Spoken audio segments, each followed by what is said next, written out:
میں اللہ کے نام سے شروع کرتی ہوں جو بڑا مہربان اور نہایت رحم والا ہے۔ تمام تعریفات سزاوار ہے صرف اللہ ہی کے لیے جس نے آسمانوں اور زمین کو پیدا کیا اور اندھیرا اور روشنی پیدا کی۔ پھر بھی کافر دوسروں کو اللہ کے برابر گردانتے ہیں۔ وہی تو ہے جس نے تم کو مٹی سے پیدا کیا، پھر موت کا وقت مقرر کر دیا اور ایک مدت اس کے پاس مقرر ہے، پھر بھی تم اللہ کے بارے میں شک کرتے ہو۔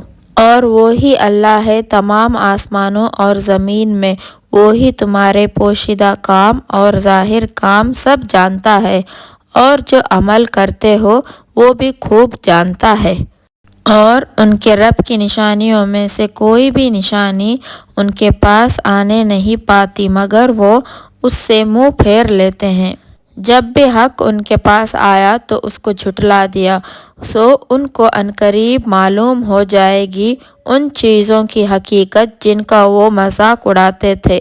کیا انہوں نے نہیں دیکھا کہ ہم نے ان سے پہلے کتنی امتوں کو ہلاک کر ڈالا تھا جن کے پاؤں ملک میں ایسے جما دیے تھے کہ تمہارے پاؤں بھی ایسے نہیں جمے، اور ان پر آسمان سے لگاتار مے برسائے اور نہریں بنا دیے جو ان کے مکانوں کے نیچے بہہ رہے تھے، پھر ان کو ان کے گناہوں کے سبب ہم نے ہلاک کر ڈالا اور ان کے بعد دوسری امتیں پیدا کر دیے۔ اور اگر ہم تم پر کاغذ پر لکھی ہوئی کتاب نازل کرتے اور یہ اسے اپنے ہاتھوں سے ٹٹول بھی لیتے تب بھی کافر یہی کہتے کہ یہ تو صاف اور کھلا ہوا جادو ہے۔ کافرین کہتے ہیں کہ اس رسول پر فرشتہ کیوں نازل نہ ہوا؟ اگر ہم فرشتہ نازل کرتے تو کام ہی ختم ہو جاتا، پھر تو ان کو مہلت ہی نہ دی جاتی۔ اگر ہم فرشتہ تجوید کرتے تو اس کو آدمی کی صورت میں بھیجتے، اور جو شبہ اب ان کو ہو رہا ہے وہی شبہ پھر ان کو ہوتا۔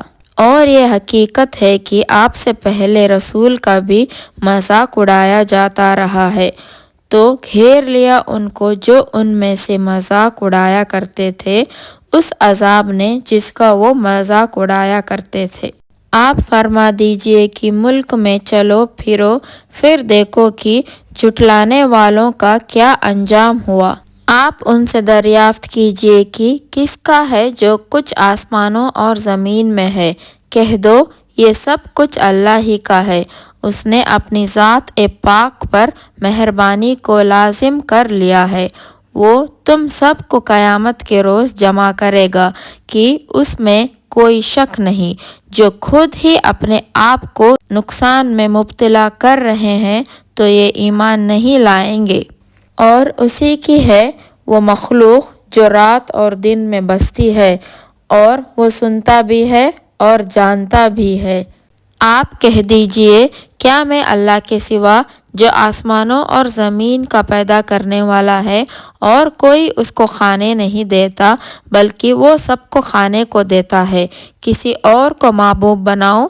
آپ کہہ دیجئے کہ مجھے تو یہ حکم ہے کہ میں سب سے پہلے اسلام قبول کروں اور تم مشرکین میں سے ہرگز نہ ہونا۔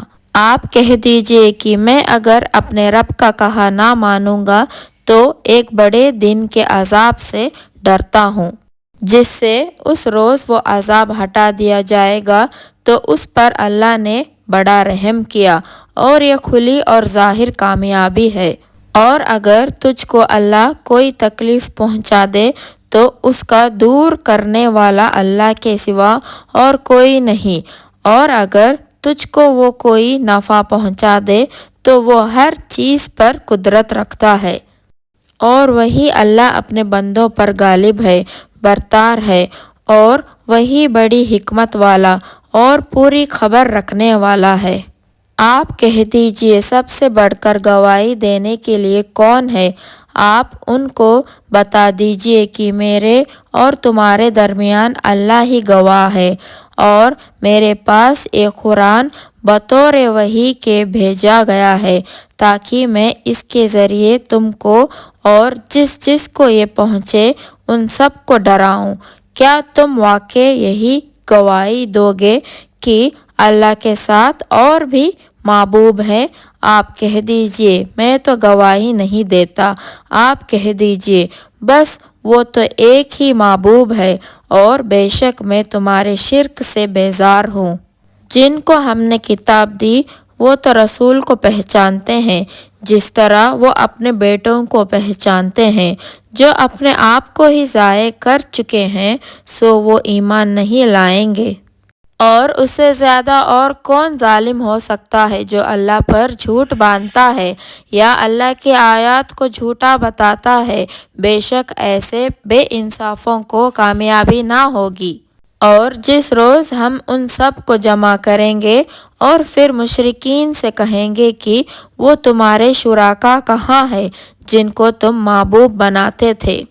پھر ان کے شرک کا انجام کیا ہوگا سوائے اس کے کہیں گے کہ قسم ہے اللہ کی، اپنے رب کی، ہم مشرک نہ تھے۔ آپ دیکھیں گے کہ کس طرح جھوٹ بولا اپنی جانوں پر، اور جن چیزوں کا وہ جھوٹ ترستے تھے وہ سب غائب ہو گئے۔ اور ان میں بعض ایسے ہیں کہ آپ کی طرف کان لگاتے ہیں، اور ہم نے ان کے دلوں پر حجاب ڈال رکھا ہے اس سے کہ وہ سمجھے، اور ان کے کانوں میں ڈٹا دے رکھا ہے، اور اگر وہ کل دلیلیں بھی دیکھ لیں ان پر بھی ایمان نہیں لائیں گے۔ یہاں تک کہ وہ جب آپ کے پاس آتے ہیں تو خامخواہ آپ سے جھگڑتے ہیں۔ کافرین تو یہی کہتے ہیں یہ تو بے سند باتیں ہیں جو سالوں سے چلی آ رہی ہے، اور وہ اس سے اوروں کو بھی روکتے ہیں اور خود بھی اس سے دور رہتے ہیں، اور یہ اپنے آپ کو ہلاک کر رہے ہیں اور کوئی شور نہیں رکھتے۔ اور اگر آپ دیکھیں جب یہ دوزخ کے پاس کھڑے ہوں گے تو کہیں گے ہائے ہم واپس ہی لوٹ جائیں اور اپنے رب کی آیات کو جھوٹا نہ بتائیں اور ہم ایمان والے ہو جائیں۔ بلکہ اب وہ ابھی ظاہر ہو گیا ہے جس کو وہ پہلے کبھی چھپایا کرتے تھے، اور اگر یہ پھر دنیا میں لوٹا دیے جائیں تو بھی یہ وہی کریں گے جن سے ان کو منع کیا گیا تھا۔ بلا شبہ یہ جھوٹے ہیں اور یہ کہتے ہیں کہ ہماری زندگی صرف یہی دنیا کی زندگی ہے، مرنے کے بعد ہم دوبارہ زندہ نہیں کیے جائیں گے۔ اور اگر تم ان کو اس وقت دیکھو گے جب یہ اپنے رب کے سامنے کھڑے ہوں گے تو اللہ کہے گا کیا یہ دوبارہ زندہ ہونا برحق نہیں ہے؟ تو کہیں گے اپنی رب کی قسم یہ قطعی برحق ہے۔ اللہ کہے گا تو پھر اب مزہ چکھو اس عذاب کا جو بدلہ ہے تمہارے کفر کا۔